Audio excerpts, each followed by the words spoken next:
Hello everyone, welcome back to my channel. My name is Kiara, aka Kiara's Bookshelf, and for this video I will be talking about the popular books that I will never read. I just want to say as a disclaimer that I'm really sorry if I mention your favorite book on here, or if I, just bring up like an author that you really like. Just want to say this is all just my opinion, and this is a popular books I'll probably never read video, so I definitely do think I'm going to reconsider some of these.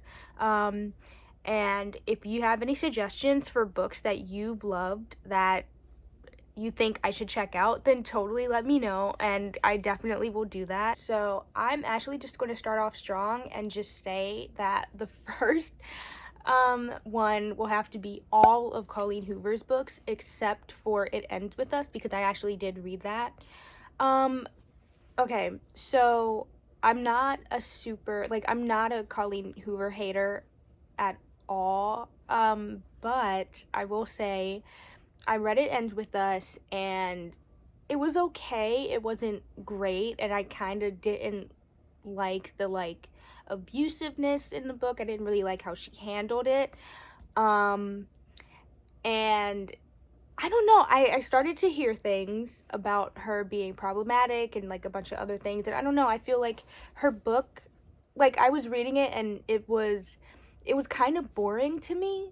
Like, I don't know, I didn't actually care a lot about the main character at all, and I didn't really, I don't know,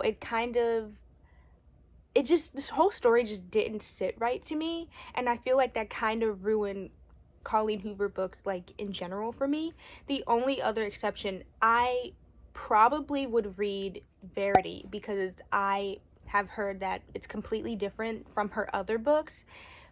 But as far as, like, I don't even know how many books she has right now, but as far as all of her other books, I pretty much, yeah, I will never be reading them. They will never be on my shelf, just because I just hear that they're all the same, and I personally, like, I like romance, but the way she writes it and her type of romance is just really unappealing to me.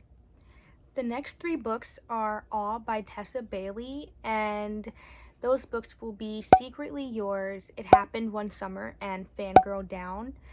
Now, Tessa Bailey, I don't know, like, her books just never impressed me. In fact, I actually think her books just kind of look really boring. I know they're all romances, and I know they're really popular, and that's great, but I don't know, like, from the videos that I've seen where people talk about Tessa Bailey, I kind of feel like she's very boring, I guess. Like, I don't know, I feel like cliche may be the right word for a lot of her stuff, and I know that a lot of people like that. It can be really fun to read a cliche book. I personally love reading cliche books, but I just feel like Tessa Bailey just wouldn't be able to kind of give me what I'm looking for in romance books. But I don't know, maybe one day I will do a challenge where I read all Tessa Bailey books, but I don't know, I feel like I'm not missing anything, pretty much. So the next book is Birthday Girl by Penelope Douglas. I just want to say Penelope Douglas scares me so much. I tried reading Punk 57, which was a bully romance, I believe, and I hated it, and I ended up DNFing it. But, like, there have been times where I wanted to give her stuff a chance, but I don't know, I feel like she is also a problematic author, which is really crazy with, like, how big she is. With Birthday Girl, I know there's, like, an age gap romance. I believe the guy is in his 30s, and the girl is, like, 19, between, like, 18 and 20 is what I heard, and I find that to be so freaking creepy. I also heard they're related. Like, I heard she's his step niece or something. I I personally don't see the appeal in like romances where it's like stepsister, stepbrother, step niece, and like, I don't know, I feel like it's just weird to me. Like, it's really, really creepy. I don't know, I feel like if I were to read Birthday Girl, I don't know, I would probably, I feel like it would just be really, really hard for me to get through, pretty much is what I'm trying to say. I don't know, maybe one day, but I kind of don't really need Penelope Douglas on my shelf. So the next book is Midnight Sun by Stephanie Meyer. This one isn't bad, but I personally, like, I love Twilight. I read all the books, I watched all the movies, and it was really, really fun. Sometimes I rewatch the movies, but I feel like with Midnight Sun, I heard it's Edward's point of view, and I kind of don't see a point in that. I don't know, I feel like it's also kind of late for it, I believe. Like, I feel like if Midnight Sun came out right after Breaking Dawn or something, or like after Eclipse or something, I feel like that would have made me a little more interested, especially because I feel like the whole vampire thing is, at least with Twilight, is kind of dying down a little bit. And I don't know, I personally think she could have written about other characters like Rosalie or Emmett or something, or even Alice. I feel like they're a little more interesting, like, as far as their backstories. Edward, I feel like it would be kind of boring for me. I don't know, who knows, but that is definitely a book that I will not read. Definitely not a probably. I will never read that book. If you really liked it, like, let me know like what happens in that book, because like it's interesting, but it's just not interesting for me to buy and read. So the next one is Icebreaker by Hannah Grace. I am really conflicted with this one because Icebreaker is so popular, and I know it has to do with ice skating, which is really, really cool and really original. But I don't know, I feel like, same thing with Tessa Bailey, I feel like she kind of bores me. Like, I don't really see the appeal in Hannah Grace. That's not to say I wouldn't pick the book up, but it's definitely will never be like my first choice when I go to Barnes and Noble or like a Target. I don't know, I feel like I kind of, like, again with the romance stuff, like, it can be cliche and that can be a good thing, but that can be like, I think it just depends for me. I definitely would give it a chance, like, but yeah, like, maybe if it was gifted to me, I would read it, but I don't know, I just don't see the appeal in just outright just buying a Hannah Grace book. Next is the Twisted Love series by Anna Huang. I will say that this is the one series that I would most likely read, honestly. I just have a few, like, concerns, I guess. I know that her books are pretty smutty, which isn't bad, but I guess my fear is that it takes away from the point of the book, I guess. But I will say I really love that every book has a different couple. Something that's appealing to me in Twisted Love is that the male love interest, Alex, is supposed to be like a brother's best friend type of guy, and apparently he's like rich and stuff, so that is kind of interesting.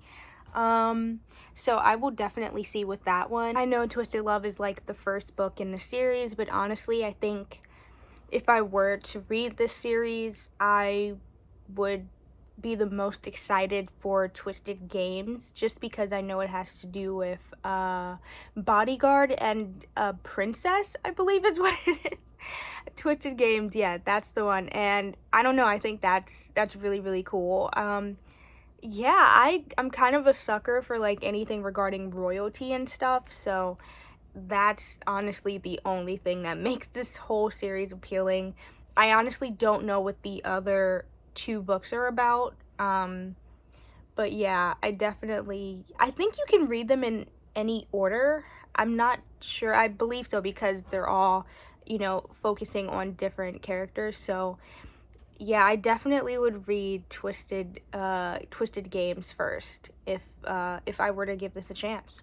So the next series is the Knock 'Em Out series. I think that's how you pronounce it. So Things We Never Got Over, Things We Hide from the Light, and I think the last one's Things We Left Unsaid, or that was wrong. Hold on. Things we left behind. There we go. Yes, Things We Never Got Over, Things We Hide from the Light, and Things We Left Behind.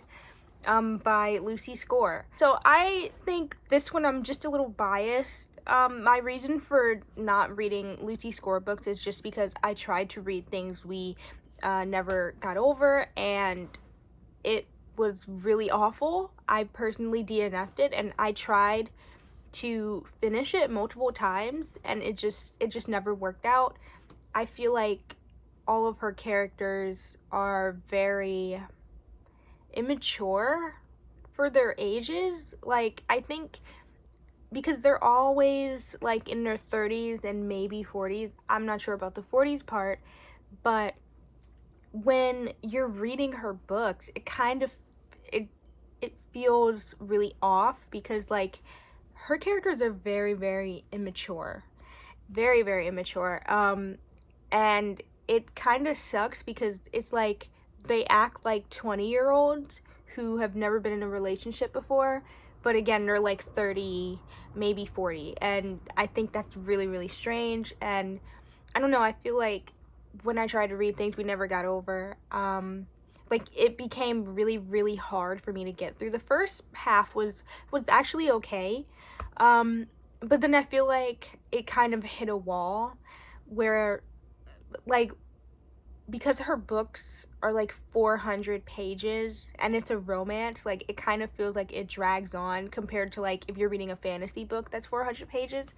I feel like with romance books, they shouldn't be that long just because, well, me personally, my attention span really starts to diminish after the 300 page mark with romance books because I kind of just feel like everything drags on, and that was my really, like, that was a big problem with Lucy Score. So next is the Ravenhood series by Kate Stewart. I heard that this is like a Robin Hood series, and apparently it's steamy, but that's literally all I know. I know it's a trilogy. So in the Ravenhood series, it is Flock, Exodus, and The Finish Line. I don't know. I feel like certain books, after they've been out for a while, because I'm pretty sure like this book came out in the 2010s era, like around that time, between 2010 and 2020. And that's fine, but I feel like certain books have a certain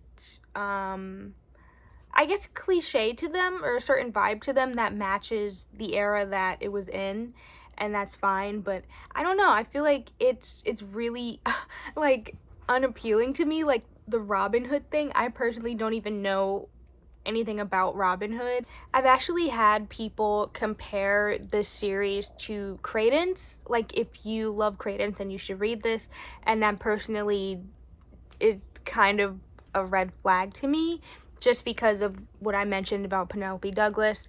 But I don't know, I feel like I would give it a chance, just again because of the whole Robin Hood thing. I don't really know a lot about him, so I think that would honestly be the appeal for me. So who knows, I might check it out. The last two books are actually by the same author, and that is The Infernal Devices and The Dark Artifices by Cassandra Clare. Now my reasoning for this is because I DNF'd The Mortal Instruments when it first came out. I really liked the first book, but the second book in the series was really, really slow to me, and like I just really felt like the writing was very, very different, and it just was really, really hard to get my attention. After The Mortal Instruments, I actually ended up skipping The Dark Artifices and The Infernal Devices, and I started to read the latest series, Chain of Thorns. And I couldn't get into that series either. I absolutely loved the first book. The second book was good, but I felt like towards the middle of the book, it became really, really hard for me to get through. I felt like the pacing of everything started to slow down, and that ultimately ruined my experience with the third book to the point where I actually DNF'd it. And that's actually why I decided I wouldn't read The Infernal Devices or The Mortal Instruments. I just feel like character-wise, I love Cassandra Clare's books because the characters are brilliant, and like sometimes it's hard to believe that they're not real, but the actual storylines in her books, I feel like, is just too extensive, I guess. Like, there's always so much going on, and I don't know, sometimes when I'm reading her books or when I read her books, I just felt overwhelmed by like how much I would have to get through. Like, it felt like a challenge to read her stuff, which honestly is not fun.